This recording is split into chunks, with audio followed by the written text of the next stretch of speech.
Dear students, मैं मुन्ना यादव और आप देख रहे हैं बीएस के विद्यासागर सिंह का यूट्यूब चैनल। दोस्तों, हम आज फिजिक्स की ऑब्जेक्टिव क्वेश्चन को सॉल्यूशन देंगे जो कि आपके एग्जाम में डायरेक्ट टच करने वाला है। देखिए, हमारा पहला प्रश्न है, इलेक्ट्रॉन वोल्ट द्वारा मापा जाता है। इलेक्ट्रॉन वोल्ट द्वारा मापा जाता है ऊर्जा को। इलेक्ट्रॉन वोल्ट द्वारा मापा जाता है ऊर्जा को। अगला हमारा प्रश्न है सेकंड नंबर कि किलोवाट घंटा का मात्रक है। किलोवाट घंटा का मात्रक है ऊर्जा। किलोवाट घंटा जो मात्रक है ऊर्जा का है, ठीक ना। अगला प्रश्न हमारा है कि एम्पियर घंटा। एम्पियर घंटा मात्रक है। एम्पियर घंटा मात्रक है आपका आवेश का। एम्पियर घंटा मात्रक है आवेश का। चलिए अपने आगे आते हैं अगले प्रश्न पर कि प्रतिघात का मात्रक है। प्रतिघात का मात्रक है आपका ओम। ये आप याद कर लीजिएगा। बच्चा कंफ्यूज क्या होता है, प्रतिघात का मात्रक मार देता है महो, जो कि आपका ओम होगा, ठीक ना। अगला प्रश्न पर आते हैं हम। देखिए, हमारा अगला प्रश्न है, विद्युतीय परिपथ के किसी बिंदु पर सभी धाराओं का बीजगणितीय योग होता है। बीजगणितीय योग आपको बता दें शून्य होता है। देखिए, आप याद कर लीजिएगा कि विद्युत परिपथ के किसी बिंदु पर सभी धाराओं का बीजगणितीय योग कितना होता है, शून्य होता है। चलिए आते हैं अपने अगले प्रश्न पर। विद्युत वाहक बल की बीमा है। विद्युत वाहक बल की बीमा होती है ml2 T⁻², L inverse ml2 T⁻², L inverse. चलिए आते हैं अपने अगले प्रश्न पर। दिया है कि 5 ओम प्रतिरोध के एक तार से जितना विमानतल 7 वोल्ट है 20 मिनट तक धारा प्रवाहित होती है, उत्पन्न ऊष्मा है। देखिए, इसका हम सॉल्यूशन दे रहे हैं आपका, आप बने रहिए हमारे साथ। देखिए, फॉर्मूला होता है एक H = I²RT।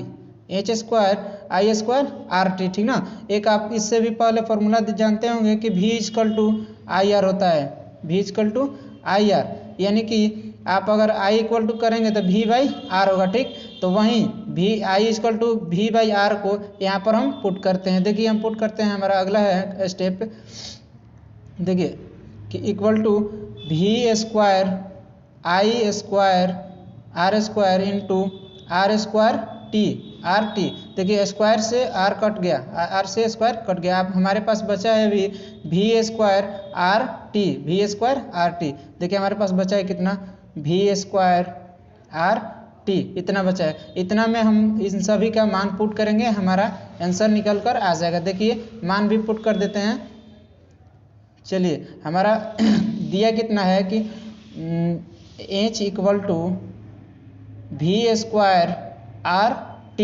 देखिए, हमारा वोल्ट कितना है 7, यानी कि 7 का अगर स्क्वायर करें तो 49 होगा, ठीक ना। 7 का स्क्वायर करें तो 49 होगा। और R हमारे पास दिया है 5, R दिया है 5 और T यानी कि 20 मिनट है, तो 20 मिनट को हम अगर सेकंड में चेंज करते हैं तो हमारा 1200 आ जाएगा, ठीक है। इसको हम हल करेंगे तो हमारा आएगा जूल में आंसर हमारा आएगा किस में, जूल में। और जूल को हम कन्वर्ट कर देंगे किस में, कैलोरी में।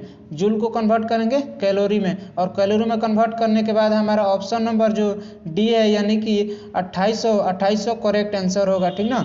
जूल के बाद आप कैलोरी में कन्वर्ट कर दीजिए, उसके बाद आपका आंसर करेक्ट होगा डी नंबर। चलिए आते हैं अपने अगले प्रश्न पर। अगला प्रश्न हमारा है, एल आर परिपथ जो है, LR परिपथ की प्रतिबाधा होती है। LR परिपथ की प्रतिबाधा होती है। आपका ऑप्शन नंबर डी करेक्ट है। ऑप्शन नंबर डी करेक्ट है। चलिए आते हैं अपने अगले प्रश्न पर। देखिए, अगला प्रश्न हमारा है कि विद्युत परिपथ की शक्ति होती है। विद्युत परिपथ की शक्ति होती है। विद्युत परिपथ की शक्ति होती है आपका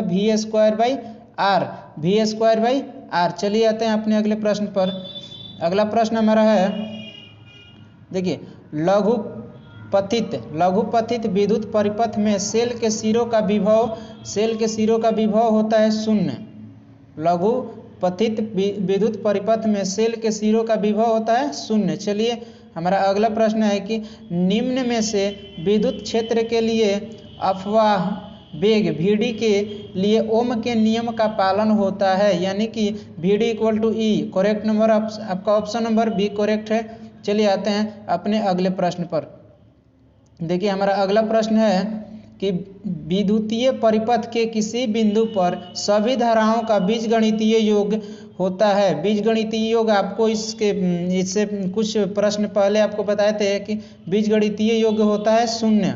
बीजगणितीय योग कितना होता है, 0। आप ये कंठस्थ याद कर लीजिए, जो कि आपके कल के एग्जाम के लिए वीवीआई प्रश्न बन चुका है ये। देखिए आपका अगला प्रश्न है कि जब किसी अमीटर को शांत किया जाता है तो इसकी माप सीमा बढ़ती है। जब किसी अमीटर को शांत किया जाता है तो इसकी माप सीमा बढ़ती है। चलिए इसी तरह से हमारे साथ बने रहिए और आप ऑब्जेक्टिव क्वेश्चन का लाभ उठाते रहिए। देखिए ये आपका बहुत ही वीवीआई प्रश्न है, जो कि किसी भी सेट में आप देखिएगा एक क्वेश्चन रहता ही रहता है। दिया क्या गया है कि स्वस्थ मनुष्य के शरीर का विद्युत प्रतिरोध है। स्वस्थ मनुष्य के शरीर का विद्युत प्रतिरोध है। तो देखिए किसी प्रश्न बुक में देखिएगा तो आपको ए मिलेगा, है ना।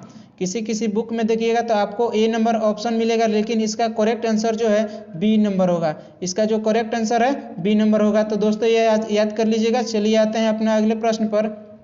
अगला प्रश्न हमारे पास है कि यदि एल प्रेरकत्व, आर प्रतिरोध तथा सी संधारित्र की धारिता हो तो एल बाई आर एवं आर सी का विमीय सूत्र है। विमीय सूत्र कौन सा है? विमीय सूत्र आपका करेक्ट आंसर ए है, जो कि आप कंठस्थ याद करके अपने जाइए एग्जाम में और मार्क कराइए, ठीक ना। चलिए अपने आते हैं अगले प्रश्न की ओर। दिया है कि श्रेणी में, यानी कि श्रेणी क्रम में लगा है, श्रेणी में लगे 60 वाट और 40 वाट के लैंपों का प्रभावी वाटेज है। देखिए श्रेणी क्रम में होता क्या है कि 1/16 प्लस 1/40, इसको अगर सॉल्व करिएगा तो आपके पास आएगा इधर 1 इस तरह का कुछ होता है। देखिए अगर इसको सॉल्व करिएगा तो आपका 120, यहाँ पर आपका आ जाएगा 2 प्लस का 3, यानी आपका आ जाएगा 120/5, यानी आपका जो आएगा आंसर यानी कि 24 आंसर आएगा, ठीक ना। यानी इसका करेक्ट आंसर जो है आपका ए नंबर करेक्ट आंसर होगा, ठीक ना। चलिए आते हैं अपने अगले प्रश्न की ओर। आपका इसका आंसर करेक्ट नंबर ए होगा। चलिए आते हैं अपने अगले प्रश्न पर कि लेंज का नियम संबंध है। देखिए ये वीवीआई प्रश्न है। लेंज का नियम संबंध है ऊर्जा से। लेंज का नियम संबंध किससे है? ऊर्जा से, ठीक ना। लेंज का नियम जो संबंध है किससे? ऊर्जा से। चलिए ठीक है, अपने आते हैं अगले प्रश्न पर। हमारा अगला प्रश्न है कि तप्त तार अमीटर मापता है प्रत्यावर्ती धारा का उच्चतम मान। तप्त तार अमीटर मापता है प्रतिवर्ती धारा का उच्चतम मान, ठीक ना। चलिए आते हैं अपने अगले प्रश्न पर। हमारा अगला प्रश्न दिया है कि डायनेमो के कार्य का सिद्धांत आधारित है। डायनेमो के कार्य का सिद्धांत आधारित है विद्युत चुंबकीय प्रेरण पर। विद्युत चुंबकीय प्रेरण पर। देखिए आपका वीवीआई प्रश्न है जो कि हर साल आता ही रहता है, तो आप याद कर लीजिए। डायनेमो के कार्य का सिद्धांत आधारित है, यानी ऑप्शन नंबर आपका बी करेक्ट है। चलिए हमारा अगला प्रश्न है कि एक प्रत्यावर्ती विद्युत धारा का समीकरण दिया है I = 0.6 sin 100 पाई टी से निरूपित है।